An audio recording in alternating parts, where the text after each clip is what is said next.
العمايل بالسيارة، فظعت هي وياه بالسيارة، عملوا سكس لشبعوا هو وياها. لا لا لا ما راح تاخذ مني التليفون والله، عشان هيك عملت لها بلوك، ورجعت تتحركش فيه بدها تطلع معه والله. يلا بتحب الفضايح. شيلي التليفون عني، اعملي معروف. نو راح احكي لكم كل شيء هلا، كل شيء. طيب شيلي اللايف عني. لا انا حرة، مش ممشيني حافية. ما حدا مشاك حافية. وتارك ابني اللي عمره 3 شهور لحاله بالغرفة.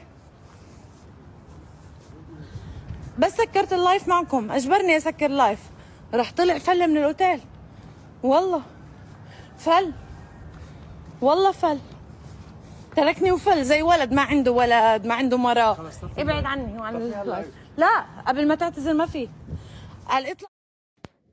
التيك توكر الشهيرة شروق تتهم زوجها دكتور فود بخيانتها مع صديقتها المقربة كاتريسكا داخل سيارته أمام إحدى الفنادق، وكانت تقوم بمتابعتهم وتصويرهم خارج الفندق، وهو يحاول إبعادها وإقناعها بغلق البث المباشر أثناء مطاردته لها في الشارع، كما أنها كانت حافية القدمين وقد طرقت طفلها بالفندق، وهذا ما قالته أثناء بث المباشر وهي تطارده خارج الفندق أثناء تصويره وهو بيخونها مع صديقتها المقربة كاتريسكا.